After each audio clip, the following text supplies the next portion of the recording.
Il souhaite devenir footballeur professionnel. Il intègre un centre de formation près d'Alger. Il y reste 3 ans et ensuite il va en 3e division à Chiraga.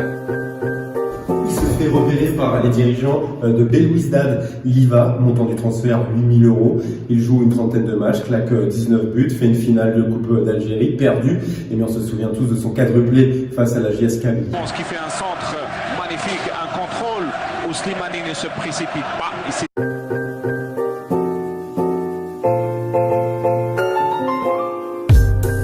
Il enfile pour la première fois le maillot de l'Algérie pour participer au match de qualification pour la Coupe du Monde 2014. Justement, cette compétition, il va la jouer, il va même marquer des buts et il va participer au beau parcours des Fennecs jusqu'en 8e de finale. On se souvient de leur défaite face à l'Allemagne.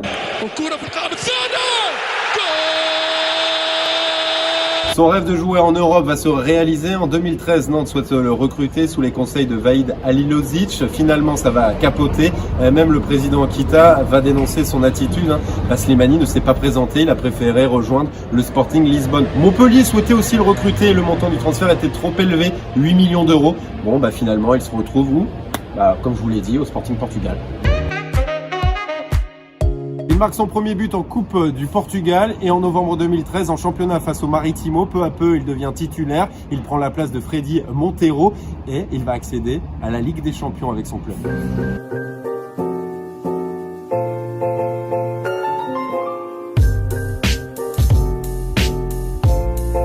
Il entre dans l'histoire en étant le premier Algérien formé dans son pays à jouer la Ligue des Champions depuis la saison 96-97 et le dernier en date c'était à Tasfaout. Il remporte la Coupe du Portugal, la Super Coupe du Portugal. Au total, il y reste 3 ans et marque 53 buts.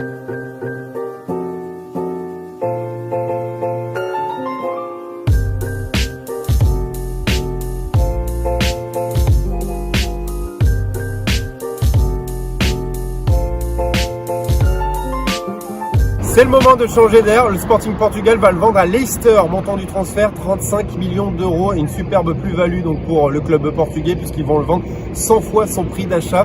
Et il entre une nouvelle fois dans l'histoire Slimani en devenant le joueur maghrébin le plus cher de l'histoire et le 4e joueur africain le plus cher derrière Sadio Mané, Drogba ou encore Essien. وليفربول اللي يحمل الرقم القياسي بعدد مرات الفوز وليفر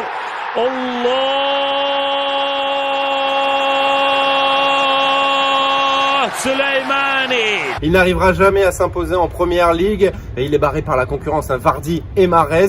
Leicester le prête à Newcastle et ensuite à Fenerbahçe avec option d'achat. Ça sera un nouveau fiasco, trop de blessures et il n'arrive pas à relancer sa carrière. Dans le même temps, Belmadi, le sélectionneur de l'Algérie, lui fait quand même confiance et il le fait venir dans l'aventure de la CAN 2019. Il va même marquer un but et la suite tu la connais, l'Algérie remporte la CAN 2019.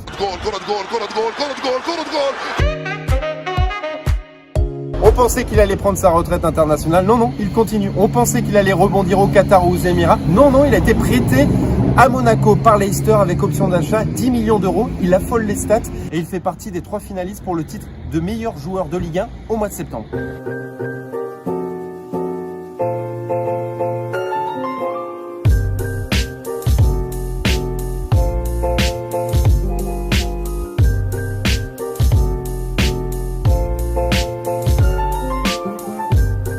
Voilà mon gars, tu connais un peu plus Islam Slimani. Like, partage et abonne-toi. Pas si bête.